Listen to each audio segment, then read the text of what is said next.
राम राम जी। प्रेम न बारी उपजे प्रेम न हाट बिकाए, राजा प्रजा जो ही रुचे शीश दिए ले जाए।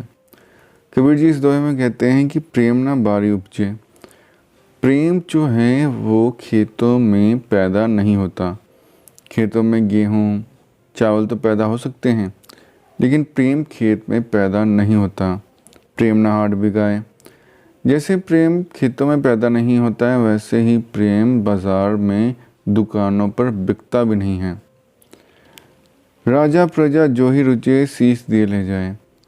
कबीर जी कहते हैं चाहे कोई राजा है या चाहे उसकी प्रजा है, अगर वो प्रेम प्राप्त करना चाहते हैं तो सिर देकर ही प्रेम प्राप्त किया जा सकता है।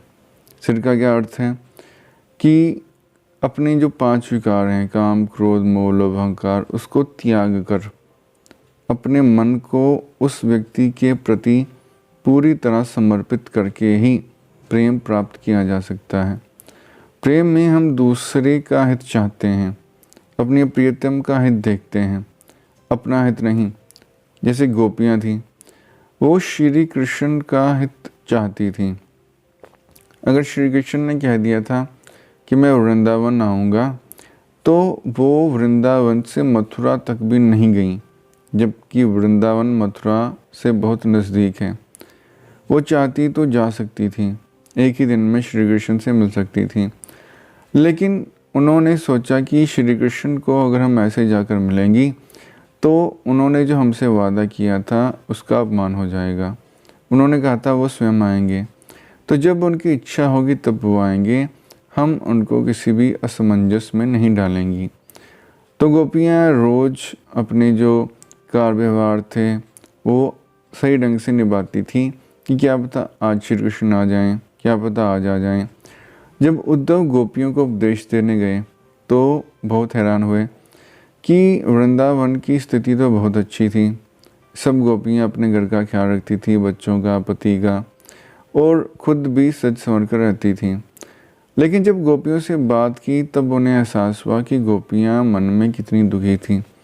2400 घंटे श्री कृष्ण की ही याद करती रहती थीं।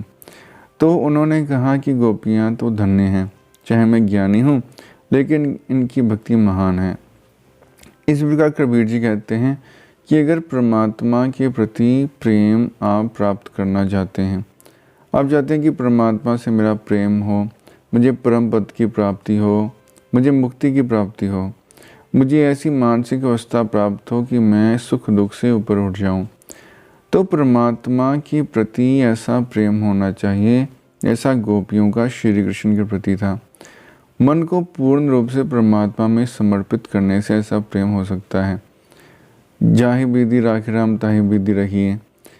जैसा परमात्मा आपको रख रहा है, अच्छा बुरा, हानि में लाभ में, उसमें आप प्रसन्न रहिए। आप हानि से लाभ की तरफ जाने का प्रयत्न कीजिए, असफलता से सफलता की तरफ जाने का प्रयत्न कीजिए, लेकिन धैर्य बनाए रखिए। अपने मन को बिगड़ने ना दीजिए। अपने मन को अगर बिगाड़ लिया तो सब कुछ बिगड़ गया। इसलिए परमात्मा का भजन ज़रूर करना चाहिए, लेकिन मन में प्रेम भाव रखकर कि अगर मुझे आज बुरी स्थिति में परमात्मा में रखा है, इसमें भी मेरा कुछ भला होगा। अगर मेरे प्रयास सफल नहीं हो रहे तो कल ज़रूर सफल हो जाएंगे, परमात्मा भी मेरी परीक्षा ले रहा है। तो इस तरह अगर हम पॉजिटिव एटीट्यूड के साथ चलेंगे, एक सात्विक, एक पॉजिटिव विचारधारा रखेंगे, तो हम परमात्मा के साथ भी मिल सकते हैं, परम पद भी प्राप्त कर सकते हैं। और वो तो चलो बात की बात है, लेकिन वर्तमान उसी क्षण, जिस क्षण आप विचार बदलते हैं, आपका संसार बदल जाता है। आपके दुख 1 सेकंड में ही समाप्त हो जाते हैं। जैसे ही आप ये सोचते हैं कि ये दुख भी परमात्मा का दिया हुआ है और परमात्मा मेरा प्रियतम है, वो मेरा बुरा कैसे चाहेगा, ज़रूर उसने मेरे कष्टों को कम करके ही मुझे दिया है।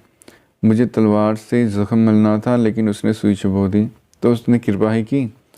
तो वो परमात्मा अगर इतनी कृपा कर रहा है तो सुई का कष्ट मैं सह लेता हूँ, इसमें क्या है, तलवार के कष्ट से तो बचा।